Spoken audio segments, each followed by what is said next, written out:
Hello, and welcome back to the History of Comic Books podcast, Episode 2, The Interim Age.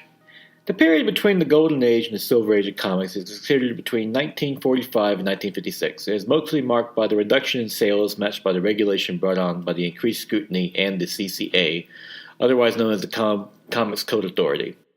Superheroes in general started to decline in the medium, with only one new character, the Black Cat from Harvey, being published in 1946, while others, like DC, turned to educational comics like Real Fact in March of 1946, and religious like Treasure Chest comics, which appealed to Catholic readers. In 1947, Joe Simon and Jack Kirby tried something new when they created My Date Comics, which was quickly canceled, but then created Young Romance in September, thus creating the romance comics genre. Yes, the same people that created Captain America, who famously punched out Hitler on his cover, also delved into romance. Along with romance, crime, and westerns also started to appear, with Hopalong Cassidy and Western Comics in January of 1948. Seeing the trend, All-American was changed to All-American Westerns. Marvel entered the Western genre with The Two-Gun Kid in March 1948, followed by Annie Oakley and Tex Morgan. It also entered the romance genre with My Romance by Stan Lee, who was quite frankly writing everything that Marvel asked him to.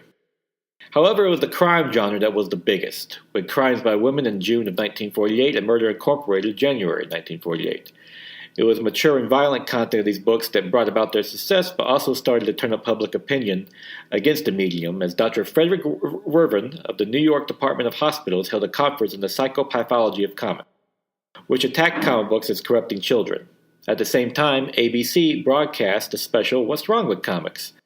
All this scrutiny led to the industry to try to self-regulate with the Association of Comic Publishers. Unfortunately, since the leader of the group was Bill Gaines, whose EC Comic Books was the target of much of the scrutiny, many publishers rejected the organization for their own in-house codes. At Marvel, Strange Tales was published in 1951, which would become the future home of Human Torch and Doctor Strange. At this point, superhero comics continued their decline, and outside Superman and Batman, many saw their comic books replaced by other genres, such as Submariner and the Human Torch, whose titles were turned into romance ones. Meanwhile, comics in general continued to be scrutinized, with the Cincinnati Committee, Evaluation of Comics, claiming 70% of comics displayed the sadistic and salacious acts. However, a 1950 Senate Committee on Crime Comics came to an inconclusive conclusion on their effects. Meanwhile, in April of 1950, EC under Bill Gaines decided to double down on pushing the envelope, launching Vault of Horror, Crypt of Terror, and Halt of Fear as part of their new trend comics. In 1953, they launched the titles Weird Fantasy and Weird Science. Licensed comics also made some notable issues, such as The Adventures of Dean Martin and Jerry Lewis, a series so popular that it continued after the real-life duo broke up. However, it was crime and war comics that still dominated, as superheroes, Superman and Batman, were only helped out by their TV shows and serials, such as the George Reed's Superman show on 1952. At EC, it launched the comic Tales Calculated to Drive You Mad, a satire humor comic that would later be shortened to the much more popular title, Mad. In 1953, Fawcett Publishing lost its long-running legal battle over Captain Marvel and DC, accusing it of copying Superman. As a result, both comics, Captain Marvel Adventures and the Marvel family, ended. Over in Britain, though, to pick up the slack, Marvel Man was created by Mike Angelo, with Marvel Man number 25, would run for 370 issues till February of 1963. Becoming one of Britain's most beloved superheroes. In 1954, The Seduction of Innocence was published by Frederick Werven, which attacked comics as the source of juvenile crime, along with claiming homosexual relationships between superheroes and their sidekicks like Batman and Robin. While outrageous, and particularly when Werven said the comics were the worse than Hitler, which particularly enraged the numerous Jewish and World War II veterans in the industry, it was only made worse by Bill Gaines' disastrous testimony on the Judiciary Senate Subcommittee on Juvenile Delinquency. As a result, public pressure mounted and the comic industry finally decided to self-regulate with the Comics Code Authority, otherwise known as the CCA, on October 26, 1954.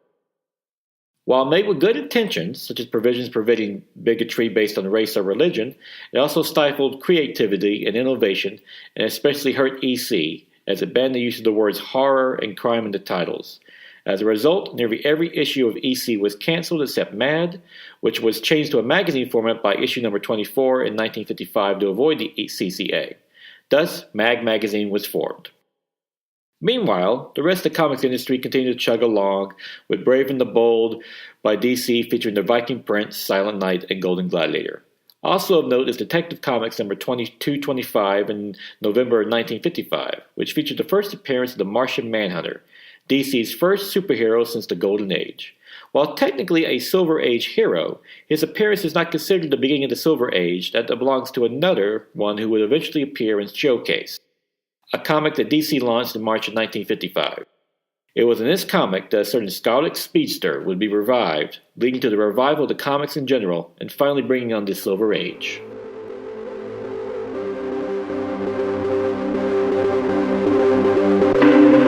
And now it is May 10th, 2018, time for the reviews.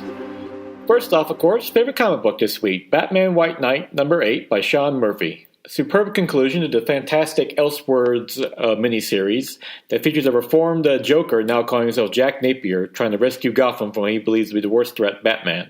However, in this issue, the two have to finally team up to take down Harley Quinn and his fellow Batman villains from freezing Gotham. A fantastic issue that truly explores who really is the hero of Gotham. Is it Batman, or is it Batman causing it, or is he creating the villains he's making? That truly sets a new standard. Plus, reaffirms Sean Murphy as an A-list talent in the industry. His writing and art both are breakneck pace, and he gives one of the most atmospheric looks of Gotham in recent memory. Also, in anticipation for the upcoming sequel, I finally dusted off my Incredibles 2 DVD, and I have to say this movie has not aged a day. It remains one of the best superhero movies ever made, and my personal favorite Pixar movie. The voice casting is spot on, with Craig D. Nelson and Holly Hunter stealing the show as Mr. Incredible and Elastigirl, and the brilliance of it by Brad Bird, writer-director, is that it manages to balance both the super and the mundane. Whether it be family arguments, in which the speedster boy Flash fights with his sister who is invisible and has force fields, or doing household chores. It's very helpful to have someone with super strength lift the furniture when you're trying to vacuum. Overall, this is easily one of the best superhero films ever made, and for a comic book reference, it has great references to Watchmen and The Spirit. Highly recommended. Just one of the best films. Just one of the best superhero films ever made to see, and I cannot wait for that sequel. Well, that's it for today. I hope you enjoyed this episode, and come join me next week when we get to the Silver Age of comic books, as that Scarlet Speedster we all know makes his debut.